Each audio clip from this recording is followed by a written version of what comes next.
What do YouTube? MJN for Life here, back again, bringing you another Gen 6 Wi-Fi battle. This time it's against Foxie from GameFAQs. I don't know whether it's a male or a female. When I friended this person on the 3DS, it showed up as a female, but then their avatar is a male. But I'm just gonna say she because Foxie sounds like a girl name. So she leads off with the T-Tar. I'm gonna lead off with the Ferrothorn. Kind of expected the Fire Blast, but I knew I could live one, so I can get off my Stealth Rocks. She does have a Gyarados and some other Pokemon that would really be hurt by the Stealth Rock, so I felt like those are very important. Now I'm going to save my Ferrothorn, switch out into my Gardevoir. Now I know that T-Tar is her only Stealth Rock on our team, so I figured that she would take this opportunity to get her rocks up since they are very important. She also does have a Galvantula, which is could potentially be Focus Sash. So I want to destroy the Sash. So here I make a great switch here. Was kind of risky, but it does pay off. So now I'm able to burn this T-Tar, make her crunches a lot less powerful. Unfortunately, it still does a lot of damage because Gardevoir doesn't have the best defenses, and my Gardevoir has terrible defense IV, so it does a lot of damage even though it's burned. But it doesn't matter because the burned T-Tar is pretty much useless, as I'm going to be able to go for the Wish here just to potentially heal up my Gardevoir. Now I know that she's going to try, she switched into her Galvantula, so I know that means she's going to want to go for the Sticky Web. So I was counting the Sandstorm turn, so I'm going to be able to switch into my Galvantula. Even if she does go for the attack, I will be able to take one attack from Galvantula even after the Stealth Rock's damage, and then get all my health back so that my Focus Dash will stay intact. But I know she's probably, the only reason why she switched it in was to go for the Sticky Web, so I know I basically have a free switch, so I can get up a Sticky Web of my own, and it can't kill me with anything because I'm at full health and I still have a Focus Dash. So she's going to switch into her T-Tar here.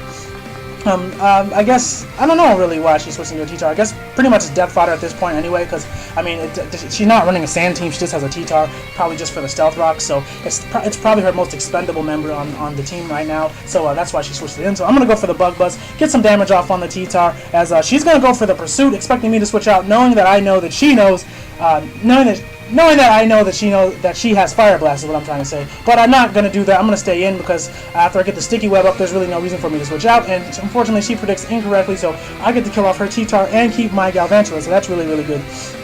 Galvantula is a speedy Pokemon, but then at the same time, the Sticky Web is up, so it's really not going to be outspeeding too much.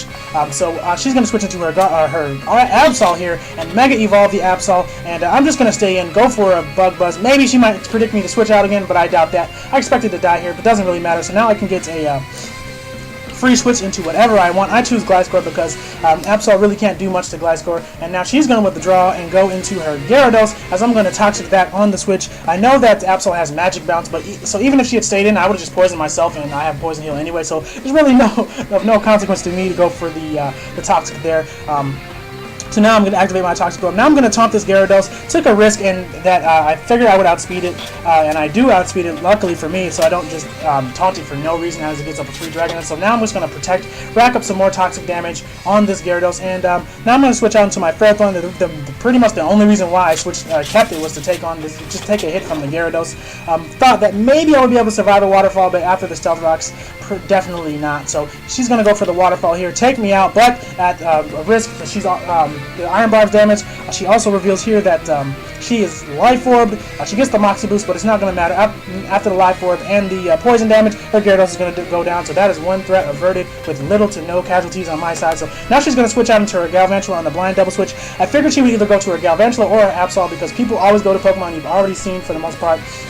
So I was hoping she would go to Absol so I could, take it on one-on-one with my Medicham, but that doesn't happen as she goes into Galvantula. So now I'm going to go into my Gliscor. I figured that Gliscor would be a very, very safe switch into Galvantula because it's really hard to get the IVs that you want. So hidden powers are very, very hard to come by. So you don't really have to worry about hidden power ice or hidden power fire or anything like that. So Gliscor is pretty much a safe switch into the Galvantula. And I'm going to go for the Earthquake as she goes into her Gliscor, which I felt like that was a strange switch because typically Gliscor can't really do much to other Gliscor. So I'm going to taunt it as I see that she went for the taunt. So maybe I won the speed tire, maybe I just have more speed EVs than she has, speed investment than she has. So I go for the Toxic, expecting her to switch. She goes for Earthquake, expecting me to switch. So I'm like, okay, if you have Earthquake, I'm just going to stall out all your Earthquakes since I appear to be faster since I went first twice in a row. But then she reveals that she has Ice Fang, so now I can't stay in because I can't really do anything. So I'm going to switch out here into Dragalge because looking at her team, Dragalge really is only good for useful against the Galvantula, and since it's already at a low amount of HP to where Medicham's Bullet Punch will take it out, it's pretty much useless. So I'm going to let her kill off my Dragalge, and now I'm going to switch into my Medicham here, take some more rocks damage, but it doesn't really matter as I'm going to take the Sticky Web, unfortunately, so I'm not going to be able to outspeed, but I'm going to Mega Evolve here, go for the Ice Punch, and it's just, Gliscor has no chance to survive that, but here she goes for the taunt, which was very, very questionable. Don't know what she was really expecting from my Metachamp, maybe a bulk up, maybe a substitute, something like that, but so that's why she taunts me, but I just destroy it with an Ice Punch, and I don't take any damage, so that was good for me.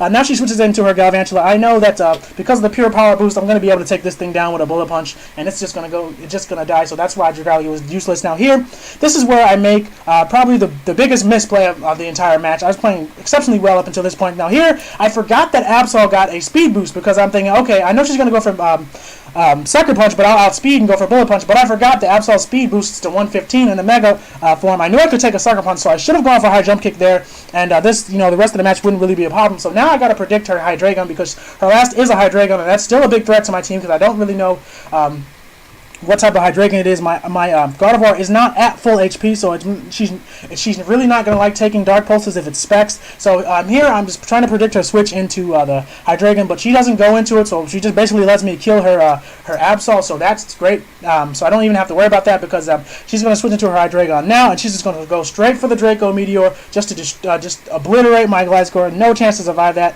but that's fine because Gardevoir is pretty much a perfect switch into Hydreigon normally, especially with -2 special attack. Hydreigon can't do anything, and after I switch in my Gardevoir, she just straight up runs, so I would have to assume that it's probably maybe Choice Specs, Choice Scarf, so that shows you why Choice Dragons aren't that good, but that's going to do it.